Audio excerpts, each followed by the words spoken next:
Hello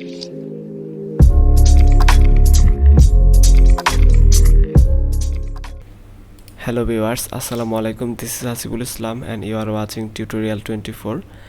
আজকের এই ভিডিওটিতে আমি আপনাদেরকে দেখাবো কম্পিউটার অন হওয়ার সাথে সাথে ডিসকর্ডের অটো রিস্টার্টটা কিভাবে বন্ধ করবেন।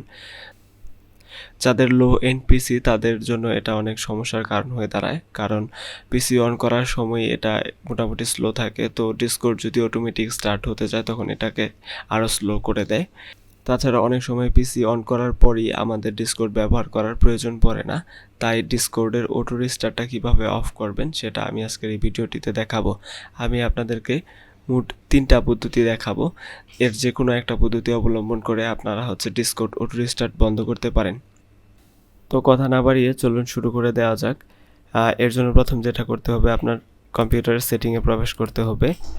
সেইখান থেকে অ্যাপস অপশনটিতে ক্লিক করতে হবে। এখান থেকে একদম নিচের দিকে দেখবেন স্টার্টআপ নামের একটি অপশন রয়েছে, এখানে একটা ক্লিক করবেন। তারপর এইখানে এসে যে অ্যাপসগুলো দেখাচ্ছে এখান থেকে ডিসকর্ডটা খুঁজে বের করবেন। সাপোজ এনিডেস্কটা আমরা যদি ডিসকর্ড হিসাবে ধরি, তো এটা যদি অন অবস্থায় থাকে এটা তাহলে স্টার্টআপের সাথে সাথে অন হয়ে যাবে, অর্থাৎ কম্পিউটার যখন অন হবে এই অ্যাপসটাও রান হবে তখন সাথে সাথে।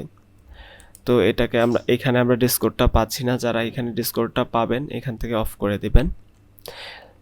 এটা প্রথম পদ্ধতি ছিল। দ্বিতীয় পদ্ধতিটি আপনারা ডিসকর্ড সফটওয়্যারটির সেটিংয়ে প্রবেশ করবেন। এই যে নিচের দিকে একদম এখানে সেটিং অপশনটা রয়েছে, এখান থেকে আপনারা উইন্ডোজ সেটিং খুঁজে বের করবেন। উপরের দিক থেকে খুঁজে থাকলে এই দিকে ল্যাঙ্গুয়েজের পরে উইন্ডোজ সেটিং, তো এটাতে একটা ক্লিক করবেন। এখানে ক্লিক করার পরে যে ওপেন ডিসকর্ড এই অপশনটাকে অফ করে দিবেন। এখানে লেখা আছে যে save your self a few clicks, মানে আপনি কয়েকটা ক্লিক বাঁচানোর জন্য আপনার কম্পিউটারটা স্টার্ট করার সাথে সাথে ডিসকর্ডটা স্টার্ট করবেন। তো আপনি এই জিনিসটা জাস্ট অফ করে দিবেন, তাহলেই হয়ে যাবে। দেন স্কেপ দিয়ে দিবেন। এটা 2 নাম্বার পদ্ধতি গেল।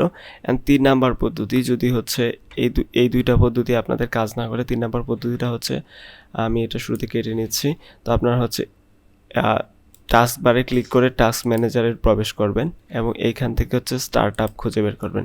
স্টার্টআপ খুঁজে বের করে এইখানে যদি ডিসকর্ডটা থাকে তো সেইখান থেকে এভাবে ইনেবলের জায়গায় ডিজেবল করে দেবেন। এইটুকুই কাজ। তো আমি এটা এনিডেস্ক দিয়ে দেখাইলাম আপনাদেরকে, আপনারা ডিসকর্ডে এটা ডিজেবল করে দিবেন। তো ভিউয়ার্স, আজকের ভিডিওতে এতটুকুই। যারা ডিসকর্ড সফটওয়্যারের নিট্রো সাবস্ক্রিপশন ফ্রিতে নিতে চান তারা আই বাটনে দেওয়া ভিডিওটি দেখতে পারেন। ভিডিওটির লিঙ্ক ডেসক্রিপশনেও দেওয়া থাকবে। তো ভিডিওটি সম্পর্কে আপনাদের যে কোনো মতামত কমেন্ট করে জানিয়ে দিতে ভুলবেন না। ধন্যবাদ।